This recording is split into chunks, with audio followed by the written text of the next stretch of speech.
Oke, para siswa kelas 11 SMA 1 Singkawang, kita ketemu lagi. Anda hari ini akan mempelajari tentang tata nama alkana yang bercabang. Ya, silakan ikuti video tutorial berikut ini. Selamat berjumpa kembali para siswa SMA Negeri 1 Singkawang kelas 11. Berjumpa lagi dengan pelajaran kimia, masih pada hidrokarbon dan senyawanya. Ya, hidrokarbon kemarin Anda sudah belajar tentang klasifikasi hidrokarbon, kemudian tata nama alkana yang normal.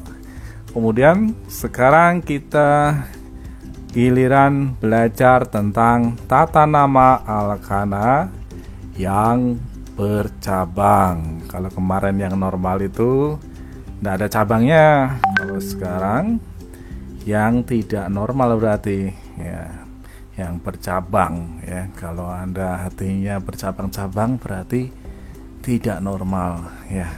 Tapi apapun itu, kita punya pedoman dalam memberikan tata nama alkana yang bercabang ya. Semoga hati Anda tidak bercabang-cabang ya. Tata nama alkana yang bercabang itu ada beberapa aturannya. Ya.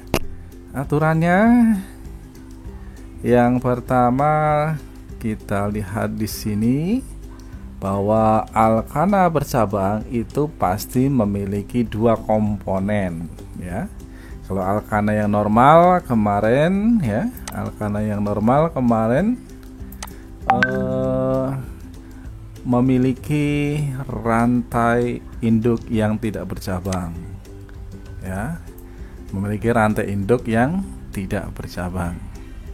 Nah, pada alkana yang tidak normal atau yang tidak bercabang itu selain rantai induk yang lurus ada cabangnya ya, ada cabangnya. Nah, seperti digambarkan di sini, ini adalah gambar penyederhanaan daripada senyawa alkana. Setiap sudut ya atau titik di sini melambangkan atom C-nya ya. Yang berarti atom C1, C2, C3 dan C4. Ada 4 atom C di sini ya. Sehingga kalau atom C-nya 4 itu namanya apa? Ya, butana.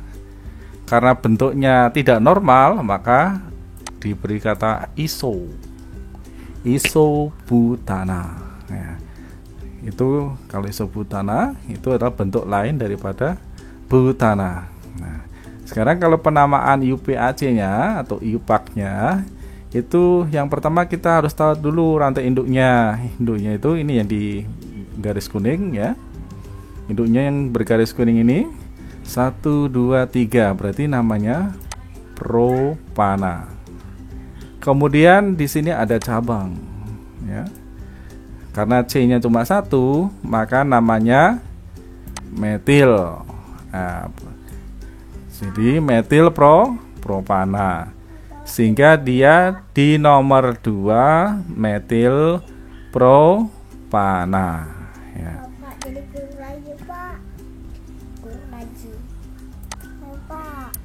Ya.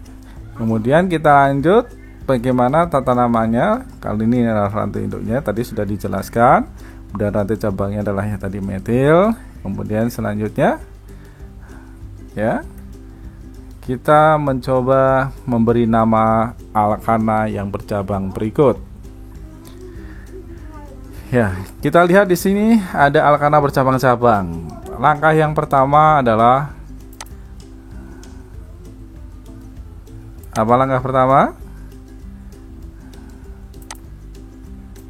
Ya, tentukan dulu rantai utamanya sebagai nama utamanya. Ya, rantai utama sebagai nama utama itu syaratnya adalah rantai yang paling panjang. Dan ketika nanti ketemu rantai panjang yang sama, maka pilihlah rantai panjang yang paling banyak cabangnya. Coba di sini lihat nih. Kita lihat cabang yang mana ini? C1, C2, C3. Apakah ada yang lebih panjang lagi?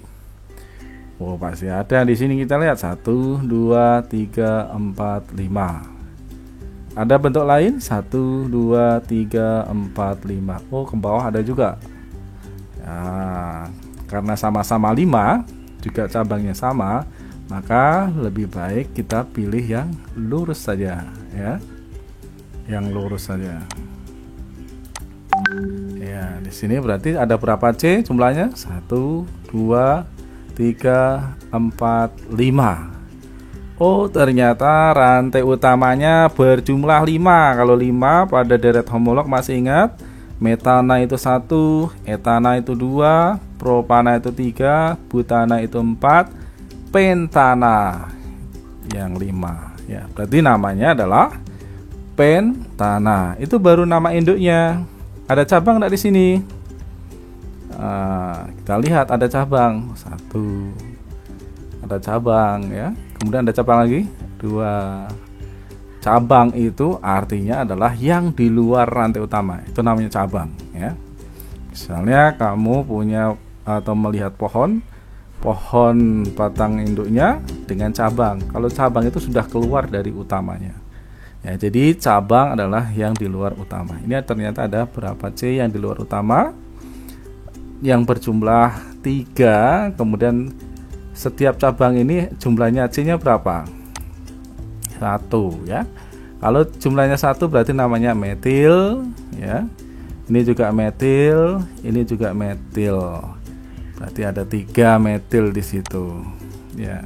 Sehingga namanya trimetil pentana. Nah, kan tapi IUPAC juga yang namanya nama IUPAC itu mendeskripsikan atau menggambarkan letak posisi percabangan, bentuk cabangnya, ya, dan berapa atom-atom yang terlibat di situ tuh digambarkan oleh nama IUPAC. Di sini sudah ada trimetil pentana.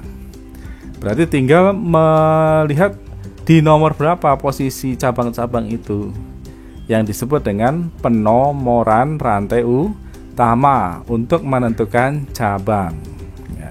Dalam menentukan cabang rantai utamanya, ya, penomoran pada rantai utamanya, penomoran harus dimulai dari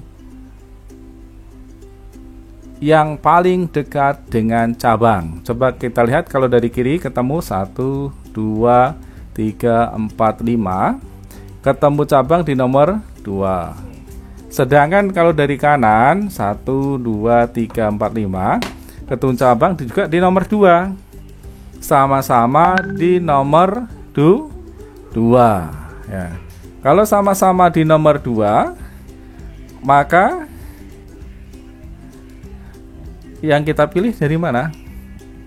Yang kita pilih adalah yang dari paling dekat dengan cabang yang paling banyak, ya.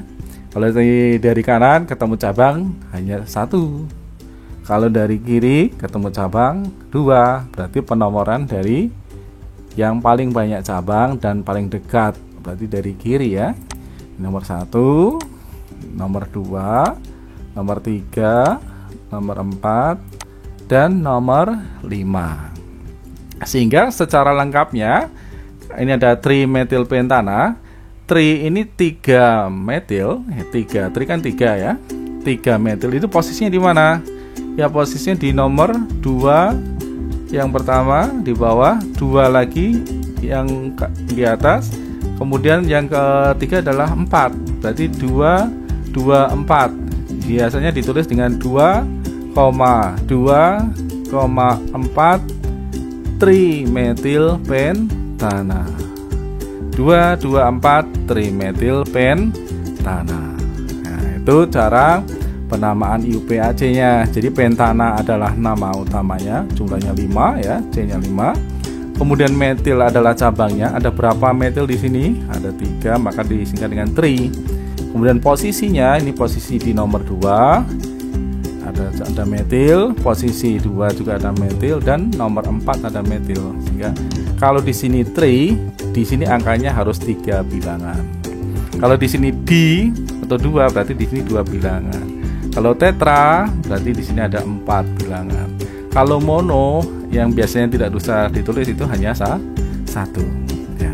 Itu untuk penamaan IUPAC pada alkana yang bercabang. Coba kita latihan. Tentukan nama IUPAC senyawa berikut.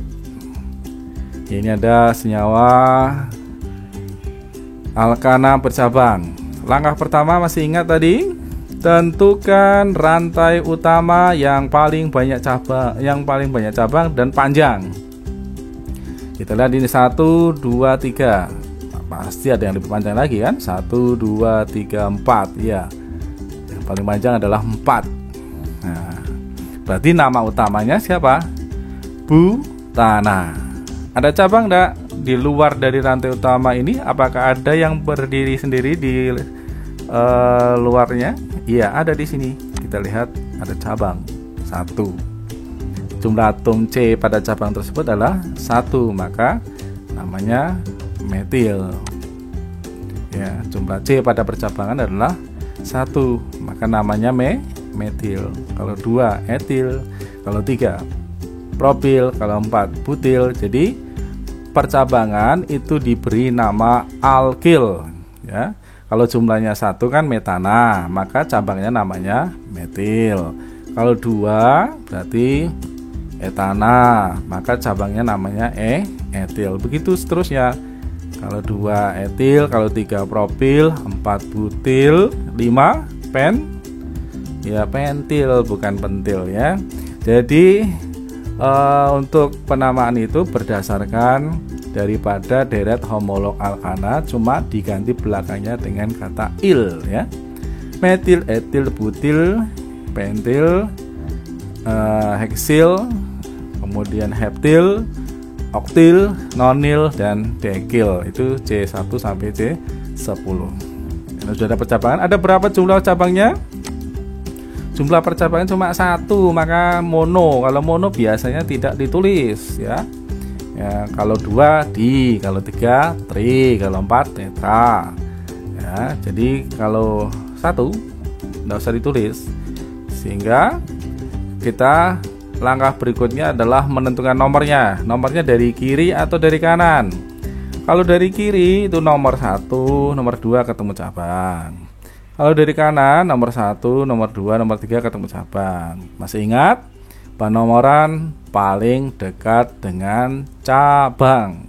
Jangan dari kanan ya. Kalau kanan itu kan baru nomor 3 ketemu cabang. Sedangkan kalau dari kiri di nomor 2 sudah ketemu cabang. Berarti nomor 1 di kiri, 2, 3, 4. Sehingga untuk memberikan namanya tadi kan mono, tidak usah ditulis, berarti metil butana, tinggal lengkapi. Di nomor berapa si metil tersebut? Ya, dia berada di nomor 2, sehingga namanya adalah 2 metil butana. Ya, demikian tadi penjelasan tentang tata nama senyawa alkana yang bercabang. Semoga hatimu tidak bercabang.